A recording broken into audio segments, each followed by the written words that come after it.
pengacara dari 5 tersangka pembunuhan Vina melakukan konferensi pers bersama pada Minggu 19 Mei 2024. Jogi Nainggolan, pengacara salah seorang tersangka, menyebut jika salah seorang pelaku, Rivaldi Aditya Wardana alias Ucil bin Asep Kusnadi, diduga tak ada kaitannya dengan kasus pembunuhan ini. Ia menyebut Ucil merupakan tersangka kasus kepemilikan senjata tajam. Namun dalam perjalanannya, Ucil justru diseret ke kasus pembunuhan dan pemerkosaan Vina dan kekasihnya Eki. Senjata yang dimiliki Ucil juga dijadikan barang bukti kasus Vina. Lebih lanjut, Jogi mengungkapkan bahwa selama proses persidangan, tim kuasa hukum sering mengalami intimidasi dan ancaman.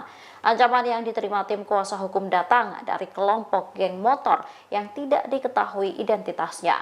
Mereka menekan agar para pengacara tak hadir dalam persidangan sehingga tak bisa meyakinkan hakim dengan bukti-bukti mereka.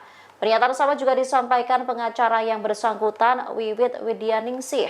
Dikatakannya kliennya sebelumnya sudah ditahan sejak 30 Agustus 2016 di Polres soal senjata tajam. Saat itu kliennya Ucil secara kebetulan ditempatkan dalam satu sel bersama 7 pelaku kasus Vina dan Eki.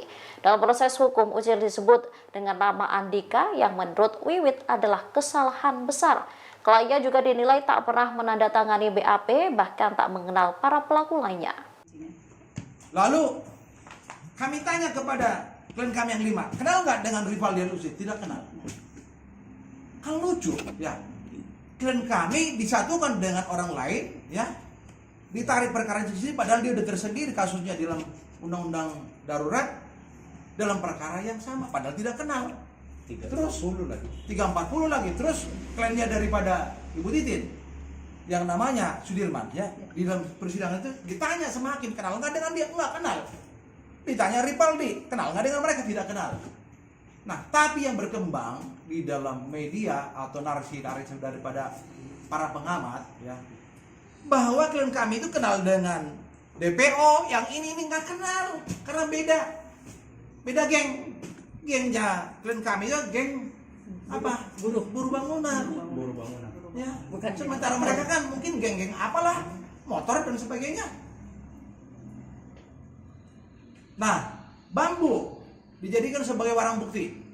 Bambu itu saya yakin gak ada hubungannya karena utuh, tidak pecah. Jadi kalau katakanlah di dalam rekonstruksi itu seolah-olah bambu itu dipakai mukul-mukulin ngomong kosong, bergantian. Terus lalu ada batu kan? Batu kalau namanya dipakai untuk mukul kepala orang, ya pasti ada darah retak.